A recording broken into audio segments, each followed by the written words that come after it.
nhớ xong nó chồng hơi dư sao lên sơ tu nó nó chê bé tàu ta tầm 3 giờ bé giờ mù cả la nhớ trôi chẹt té nhá la thế chẹt tém lo xí bọt chẹt nữa em bé xí chào bài mù sấy chẹt té ta la chẹt té sẽ xong đi chả nữa bây giờ họ để xí tao bỏ đuôi ý sao đi chẹt bé sạp bài nữa sạp bài bỏ ý cho hết xong đi chả nữa tầm 3 giờ nữa bài cả la nhớ trôi chẹt té nữa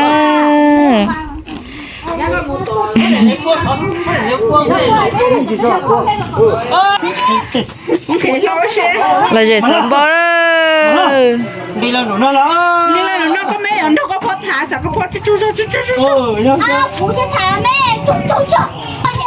哎一说白了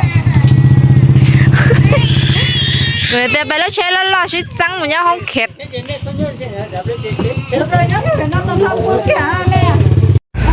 như sau đó nó chơi bé cũng có chơi ta la nóng hết là nó là bơi ta la nã này hoa nó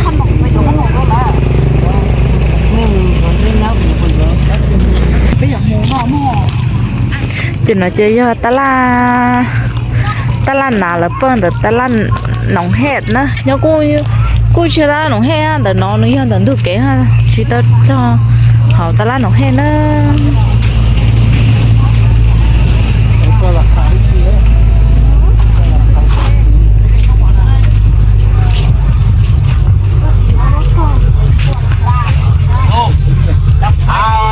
จับไม้ทุ่งๆเด้อคำก็ได้ขึ้นมือเหล่าคำเด้อ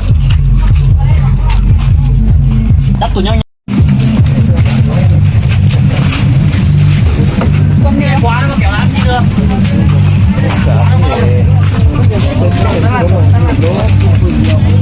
bây giờ chúng ta chụp lá đi nè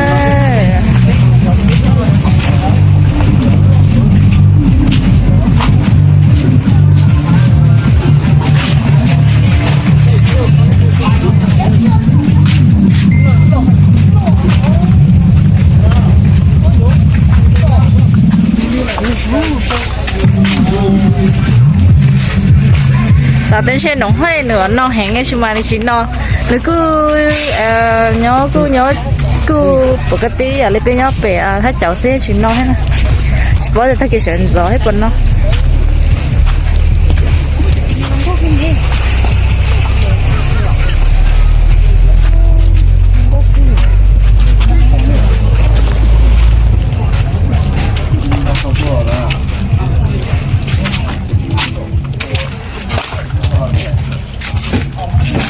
còn nó có sau đi nó sức thì cô lệ nó chặt ạ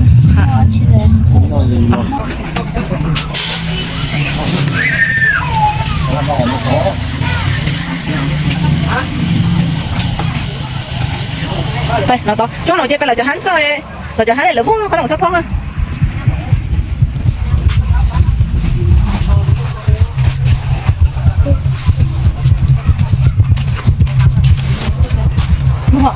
nhỏ xong đó bé tôi sắp chè té rồi đó chè té nhá lạ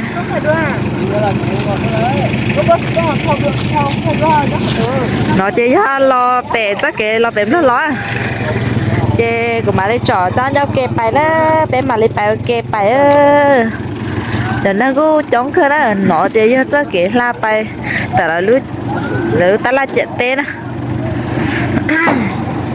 thì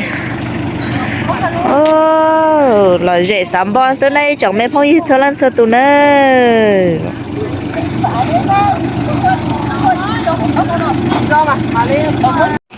bé phải nữa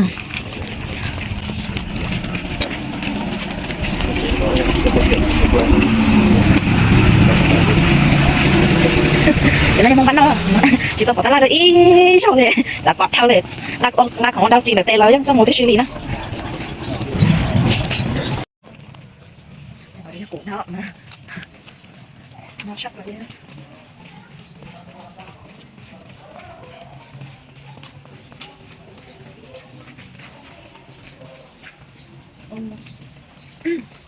ôi được cái chưa trong cái lúc nào đó sắp lục ô lúc nào sắp lục ô ấu lỗ mà sụn say luôn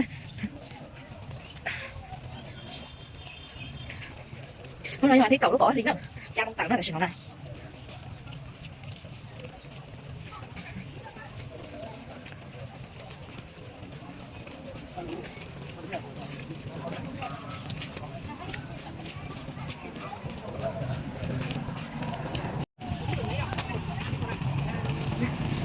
nằm trong sắp lại đi nè này trong here chơi trong sắp lại đi nhớ cho sao thì nó mà hoa ta tạo sự rằng nói thì có nhiều lắm không nó tệ nè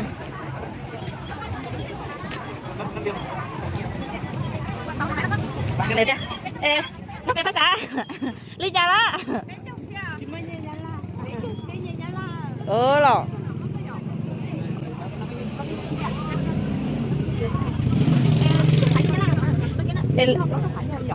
bao nhiêu hả?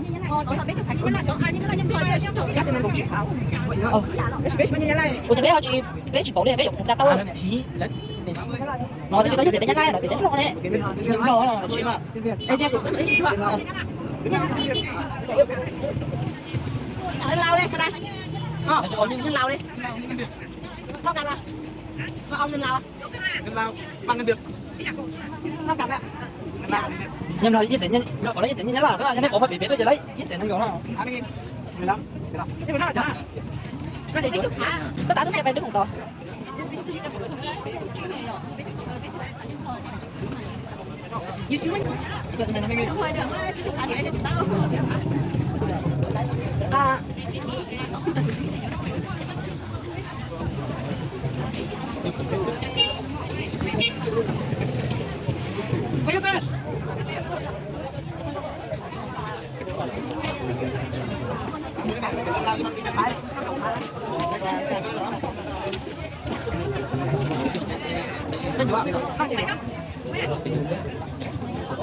apa hasil apa? Đúng không? Thôi bạn thật lắm.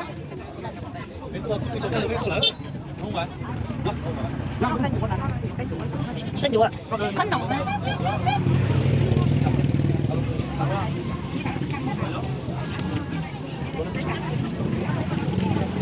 Nói chơi lắm con sáu đó. Đi tao ăn sao?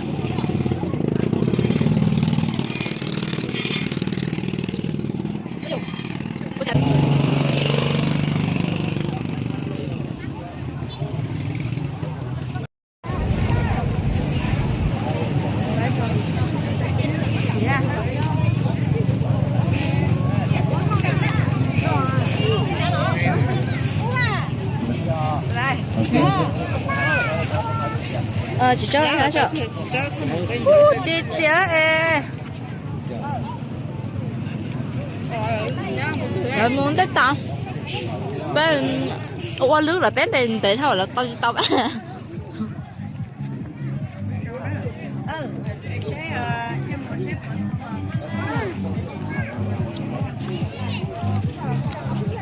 Gạo chia là sifat các bạn gạo chia.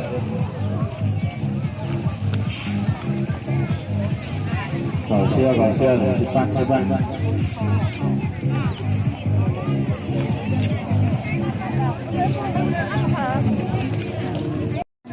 Nó lực quay giống mình chạy để chuẩn tới quay giống Gạo chia sifat các bạn gạo chia.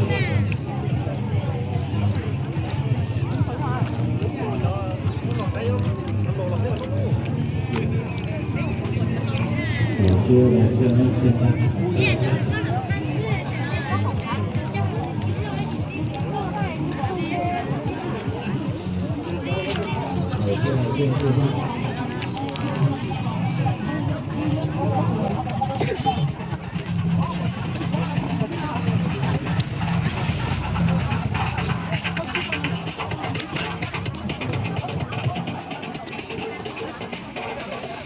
không thích thôi đâu mà em chỗ này thôi chị trái không được không mà lừa mà ôi không thể giải được mà đâu cho nó hậu tí xíu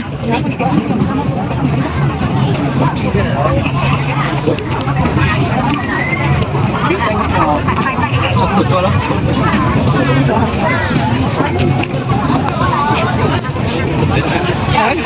chính nó chị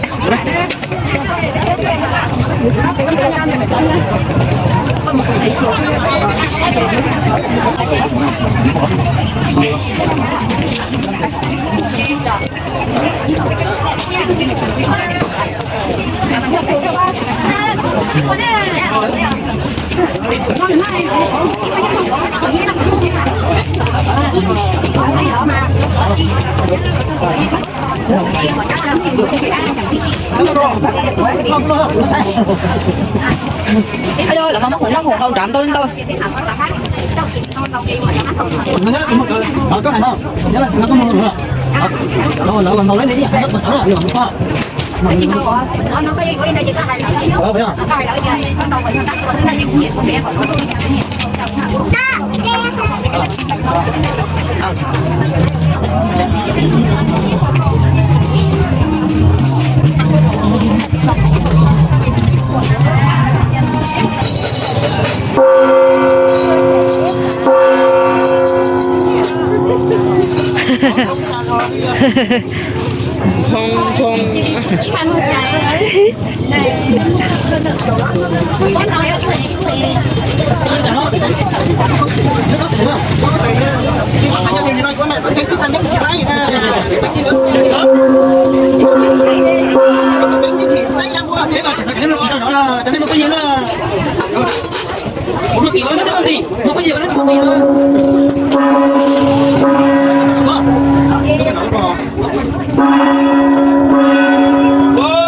đặt lưng lui rồi, bắt đầu con đặt cho thì nó được sang nữa. Nếu con bắt được nó đúng nó là. Như thế này em nói thêm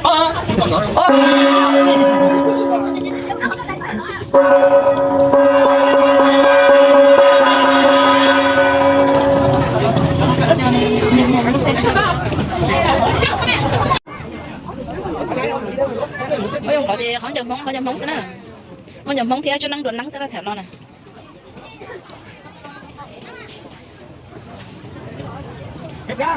Thì đó là sẽ đồn năng đó nè.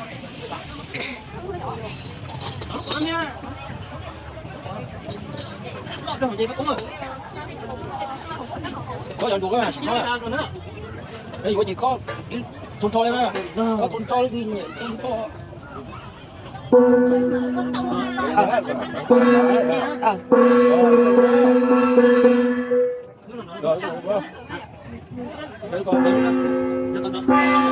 lúc đó đòi cho chăng lúc đó đòi cho chăng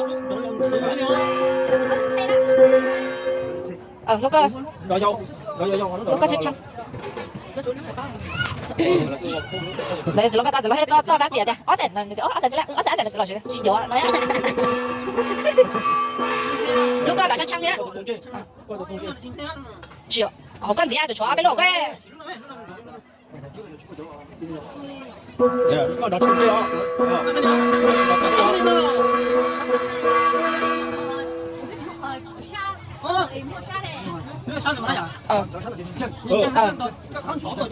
có chỉ cho này chỉ cho nó chăng thế nào nó tập trung kêu cho nó ống lên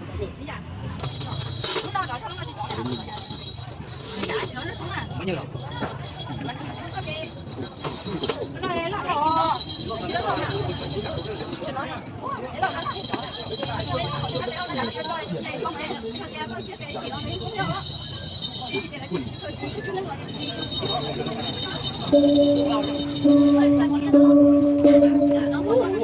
chúng tôi về à đây rồi có một con sống kia tôi có tiếng này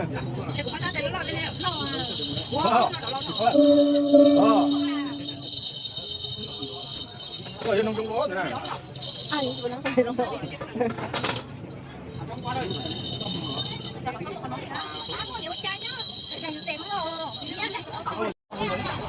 nói chơi là có do làm muôn cái nữa nói cho ta làm cái ô mua hai thích liền ít đi ra sao ít đi ra sao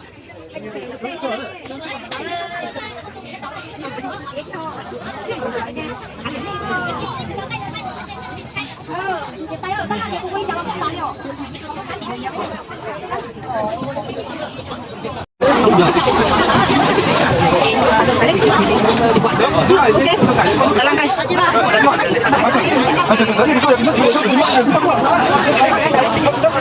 nó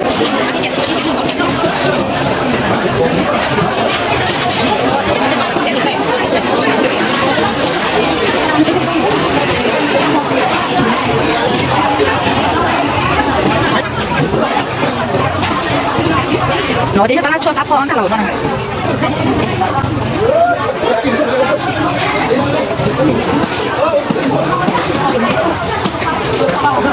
chứ mà gọi chỉ có mấy học sinh làm đâu à chà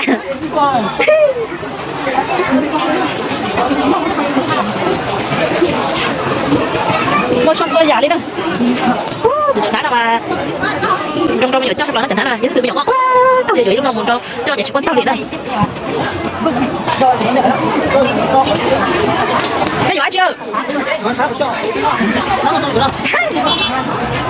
giỏi đó bây giờ cho bây giờ sắp quá nè chị nói đã giỏi đó bây giờ cho còn bây giờ cho sắp quá nè thầy đã chút đây nè đây giỏi phải giỏi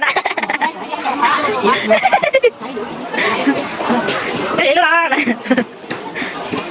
tôi đấy tôi để vậy na tôi đấy tôi để vậy lúc na đó rồi cái gì đây cái là vậy có đánh có lúc chơi mà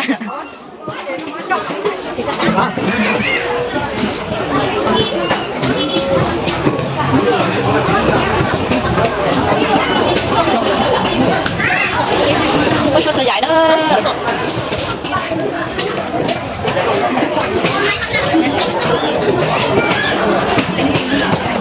nó chú tôi có nặng truy là tôi giá truy nè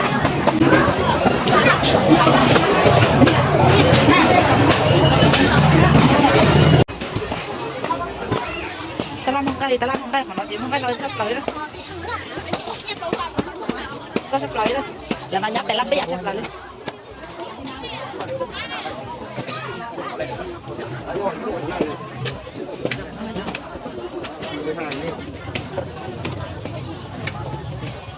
hồi lên chơi khủng nữa chỗ là cái khủng này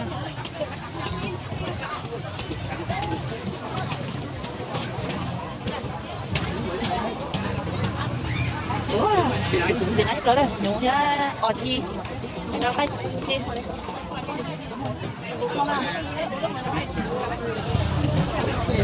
ôi có chiếc bánh chỉ ra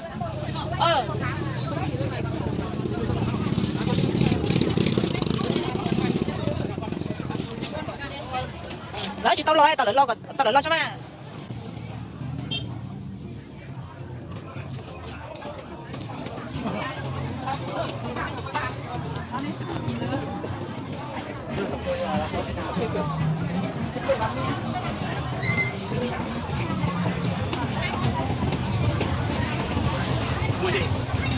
đi mua người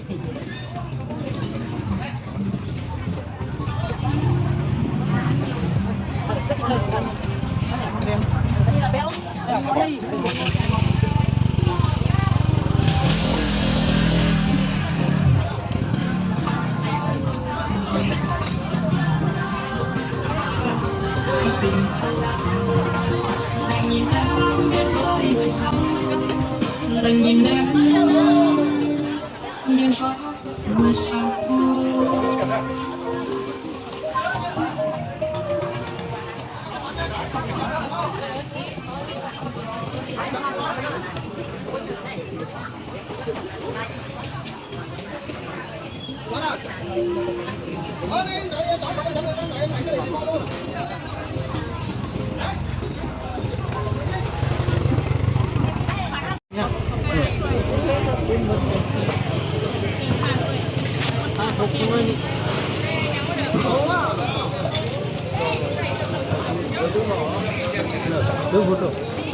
nó chỉ cứ là nó khó bồn nữa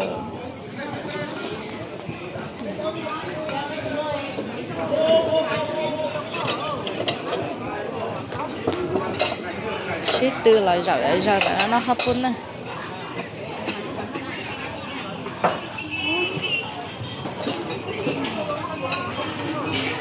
rồi bây giờ chán hao tí là sát tỏ no lên đó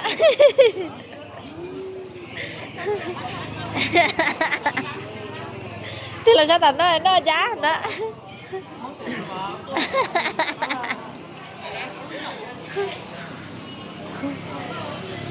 Lời cho đây chỉ trong biển này hầu em muốn hầu à.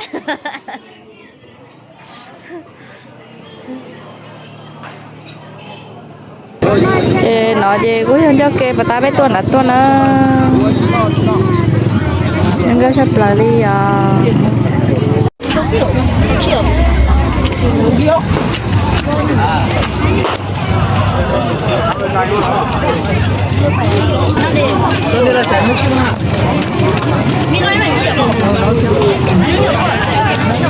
Lại nữa, phải nữa.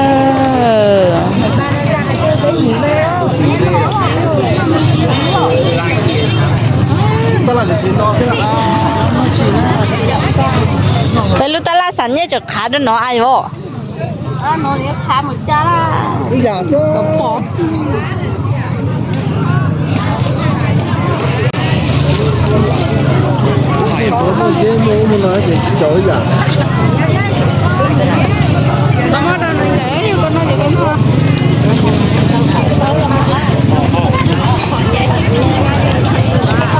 Nó chết trật cá đó.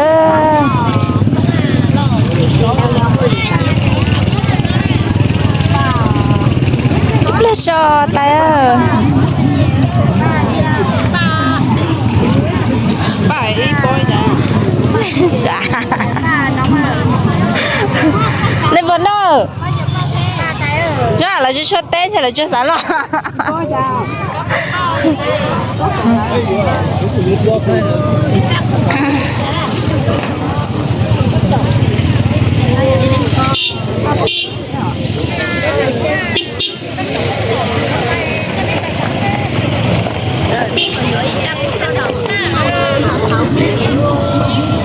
Hả?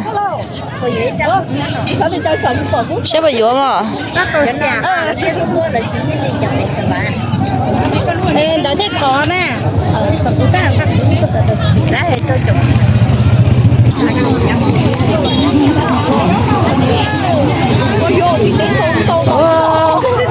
Là dễ sắm bông á.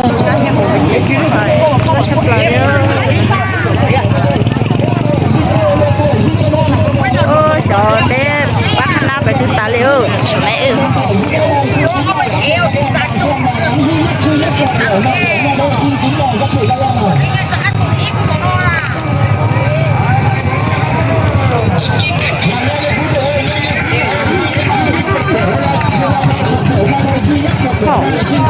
Mấy sự trong đây nó thử thế lộ.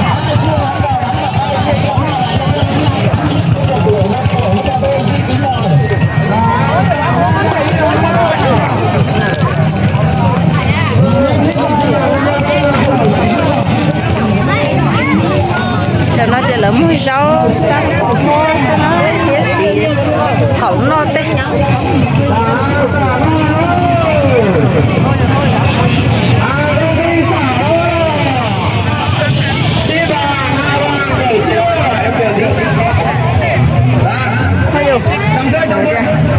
Bác khăn ai nó và chỗ đấy sao? Là nó.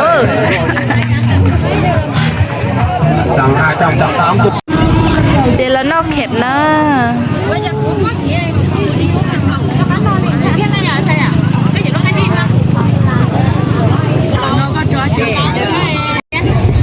Nó thở đỏ, nó thở.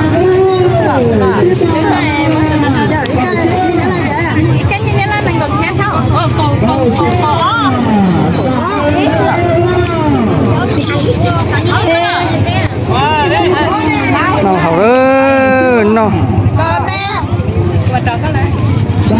khét đấy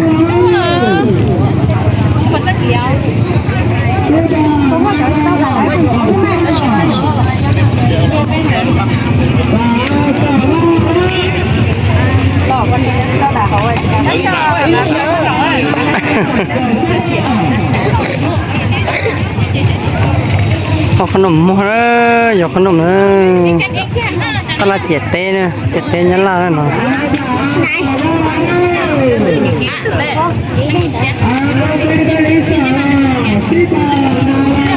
rồi em cả, rồi cả phần này ô sao? Con này.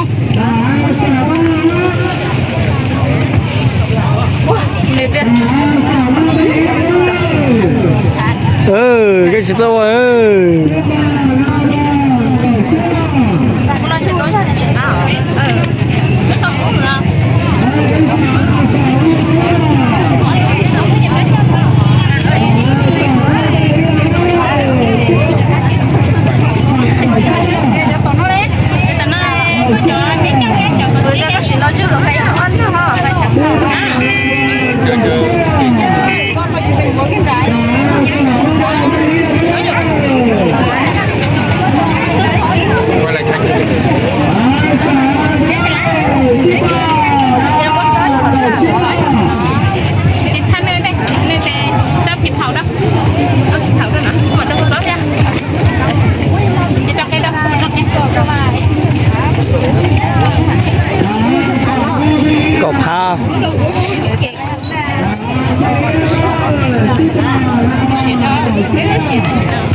我估计就能办了。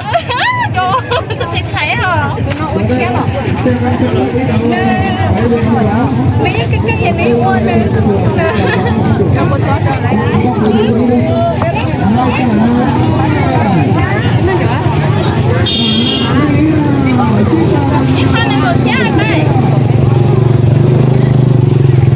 我chỉ讲你了，我看那节能有行，我只讲你了。 Bữa nay em sẽ có cho xe. Cho lo tà này ơi.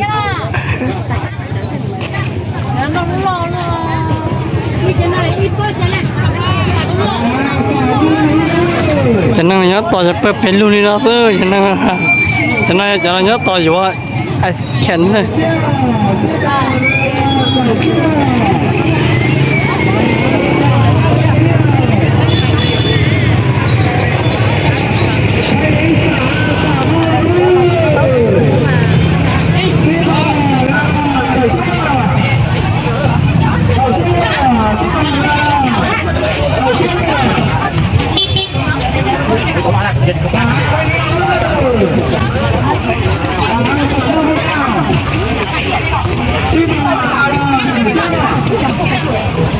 Quý là số tỏi đâu mà lo ha.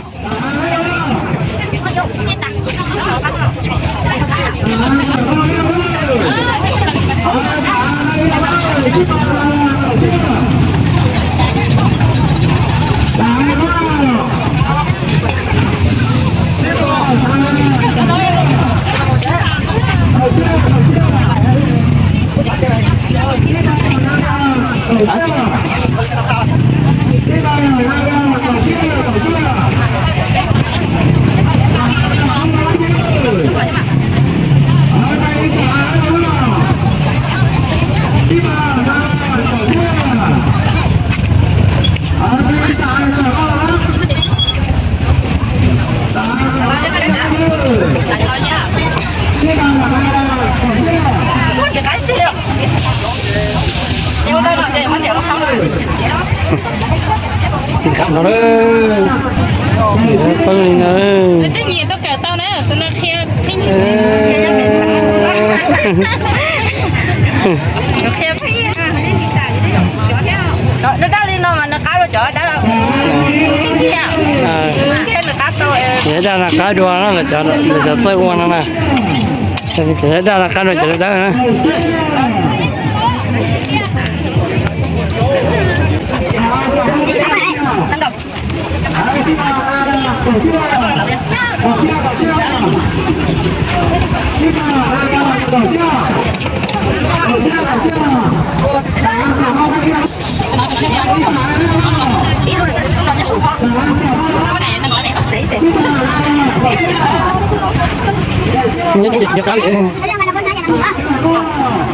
Thôi, đây là chị ta ăn cũng được.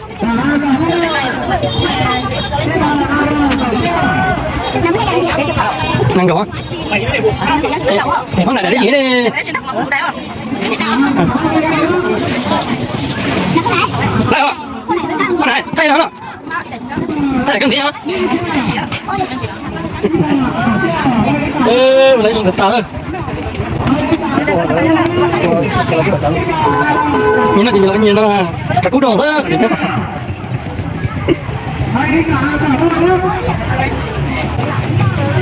cho cây rồi chứ cho cây nữa đó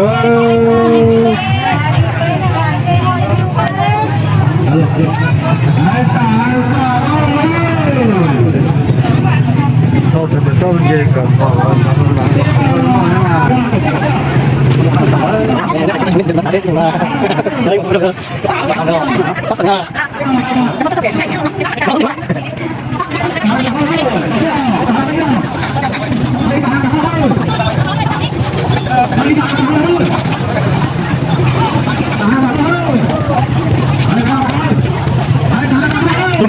tao nè, tao đi nè, tao đi nè.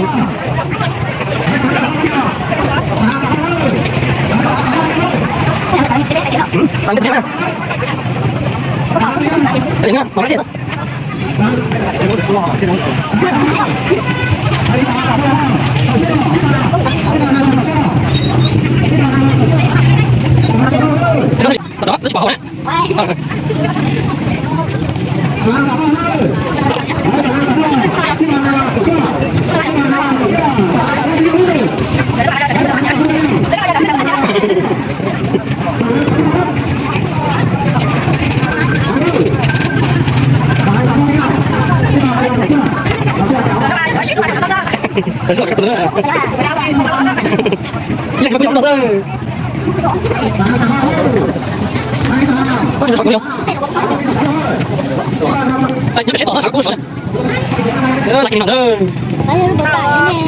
Lại cái này nữa, cái này nữa.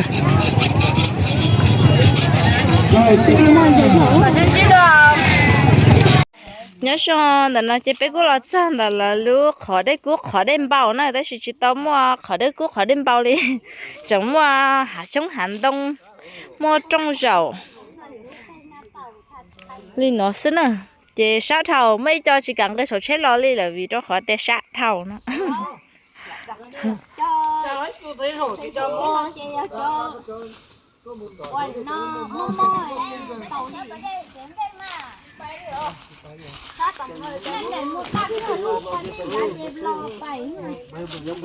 sát thầu sát sắp tới nó không lăn tội đi bố tội sự đỡ sự phí nè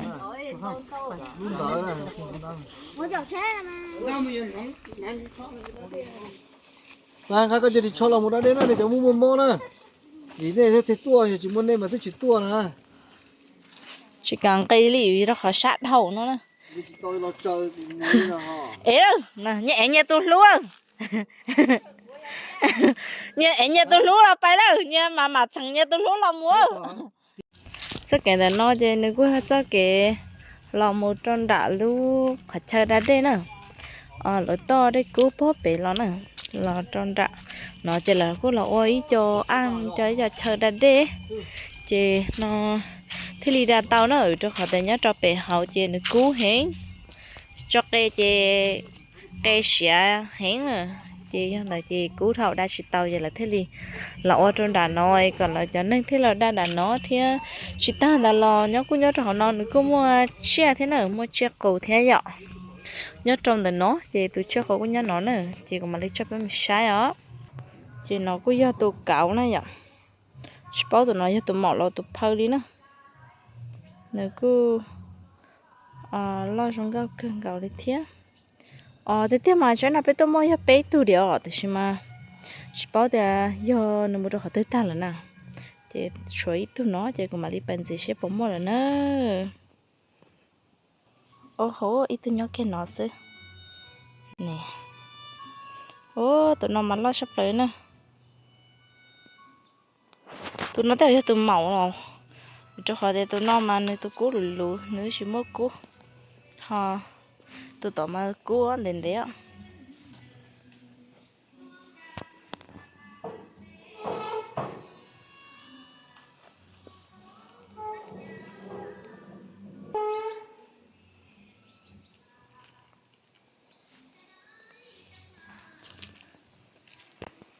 chính trai năng lì đó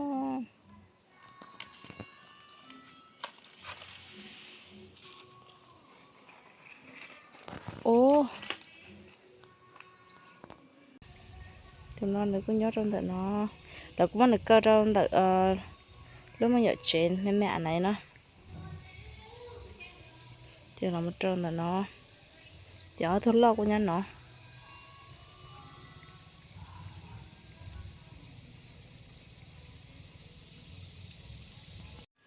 là cô dân nông đó cái tiếc mà là mất cho nó về chỉ bọn nông lỡ để tụi nó nhắn nó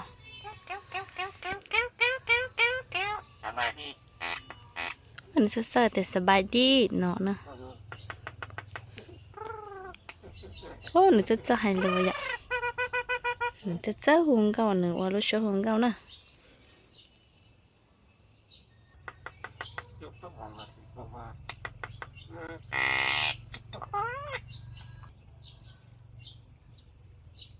thì nó cứ dần ra nữa nó cứ dần ra lo theo sinh có sắp lỡ liền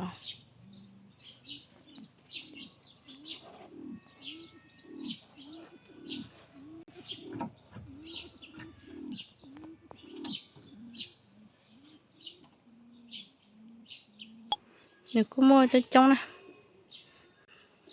tôi hỏi tầm mọ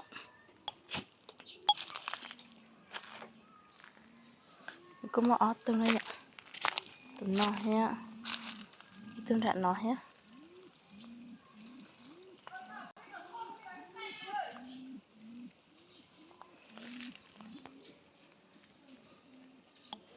trên tận nó chỉ là cua ấy cho đồ thế cái cho rau cua rong cười thế nè trên tận nó cũng mới cho cái cùn thôi đấy cho nóng thế là dễ